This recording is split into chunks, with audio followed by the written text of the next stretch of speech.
Includes graphic content. Viewer discretion is advised.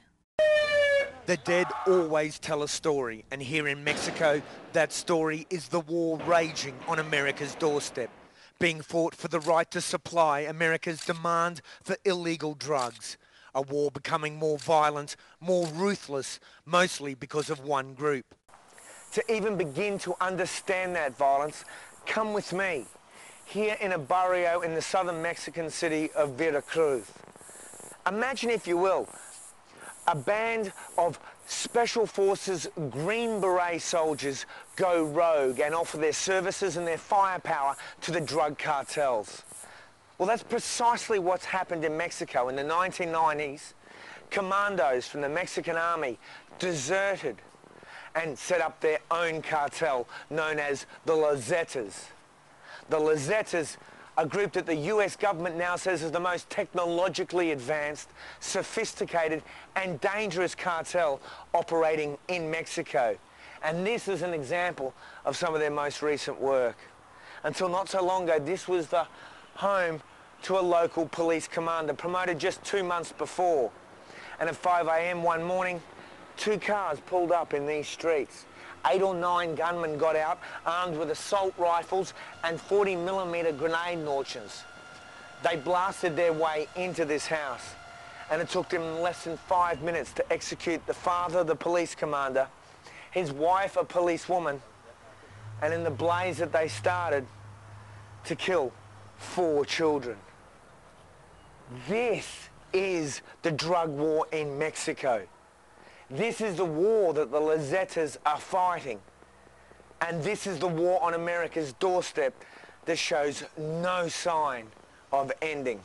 And with their fearsome weaponry and military expertise, US agencies consider the Zetas America's most formidable enemy in the drug war. The Zetas have obviously assumed the role of being the #1 organization responsible for the majority of the homicides, the narcotic-related homicides, the beheadings, the kidnappings, the extortions that take place in Mexico. From this Washington, D.C. office, DEA Central American Chief Ralph Reyes directs America's fight against the Zetas. A fight, he says, that will take years.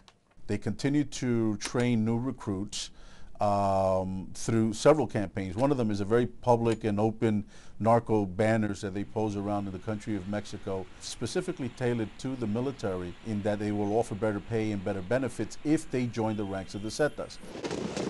With their mastery of combat, says Reyes, this organised crime network operates more like a US infantry company patrolling the streets of Fallujah in Iraq than they do a street gang.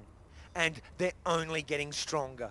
Veracruz is a popular tourist destination with colourful plazas just like this one. But it's actually a thin veneer for what's really going on beneath. Local newspapers almost daily have headlines of the horror of the bloody violence of the drug cartels. Cartels that here in Veracruz are more often than not linked to the Zetas.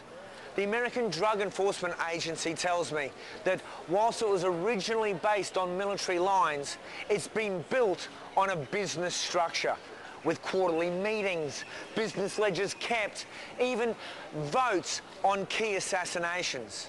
And now the Zetas are taxing businesses beyond even their drug reach, from human trafficking across the American border to, as one recent scandal shows, they've been imposing a kind of tax on the Mexican government itself. The state-run oil company, it's just been revealed, has been bleeding billions through corrupt officials linked to the Zetas. And as a DE agent told me, the American border makes little difference to the Zetas. To them, it doesn't matter whether their violence is being perpetrated on the Mexican side of the border or on the American side. On that American side, one of their instruments of assassination was teenager Rosalio Reta.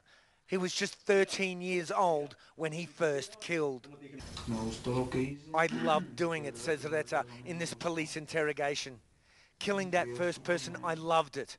I thought I was Superman. But you can be certain there are more like him. And there will be, until America can defeat adversaries like the Zetas and end the drug wars across its border. As Michael Ware joins us now from Mexico City. So Michael, tell us about these Zetas. Where did they come from? Who are they? Is there a comparable term here in the U.S., maybe like the Green Berets? Well, that's it precisely, Don. I mean, essentially, these guys were made of a group of Mexican Green Berets who deserted the military in the 1990s. So if you can possibly imagine an outfit, a platoon of American Green Berets go rogue, and like here with the Zetas, they then offer their services as enforcers to a drug cartel. Now, that was in the 90s. Since then, Los Zetas have grown. They developed more muscle. They've developed an intelligence network that rivals almost any military organization operating in this country. And originally, they were providing security services to one of the major cartels known as the Gulf Cartel. Well, just a couple of years ago, Los Zetas turned around and said to themselves, hang on, why are we taking orders? And so what we've seen in the last 2 or 3 years is Los Zetas have stepped up themselves and they've become a cartel in their own right. And as the Drug Enforcement Agency says, they're the bloodiest, they're the most sophisticated, they're the most brutal, and by far and away, Los Zetas are the most fearsome cartel in Mexico, Don. Oh, well, that brings us to this question then. What is their relationship, if they have any, with other cartels, or do they think they're going to take over the entire place there? They're going to take over Mexico and become the only cartel? Well, every cartel has that aspiration. They certainly love to dominate this business. For that's what it is, Don. This is a multi-billion-dollar business that operates here in Mexico, supplying America with its demand of illicit drugs. Now, Los Zetas don't have a chance of monopolizing this entire industry. I mean, there's essentially 7 large cartels. I mean, there's a whole proliferation, and there's alliances within alliances, there's double dealing, there's betrayals. But by and large, we have these major factions that are constantly brawling and battling it out for control of this business. And indeed, on average, just this year alone, 570 Mexicans have been dying every single month. But by and large, that's cartel on cartel violence. That does not, of course, exclude the possibilities like we see far too often here. The target may be a cartel member sitting in a restaurant, but when the hit team comes in that restaurant, they just spray it full of bullets, and the family sitting next to the target gets killed as well, Don. Oh, boy, that's unfortunate. You said in your story there, Michael, that, you know, the Zetas openly recruit members of the Mexican military. What about the government? What do they have to say? Do they have the power, the will, the resources to fight against the Zetas? Listen, Washington doesn't have the power, the will, or the resources to fight against Los Zetas. What do you think the Mexican government can do? As their recruitment openly says in posters and banners, by word of mouth, we offer better pay, we offer better benefits, you've got much greater chance of promotion, a much greater career. It's a very appealing option. And let's not forget, they're recruiting not just soldiers and currently serving members of the military, but even teenagers and kids from the barrio. Now, another cartel will just put an M16 in their hand and send them off. What Los Zetas do is classic Green Beret techniques. You train the trainer. A Green Beret teaches a recruit how to be a Green Beret, and then teaches that recruit how to teach others how to be a Green Beret. That's why you have the Drug Enforcement Agency, the man in Washington who's directing America's fight here against Los Zetas, saying to me, the Los Zetas operate more like an American infantry company walking the streets of Fallujah in Iraq than they do any kind of criminal network.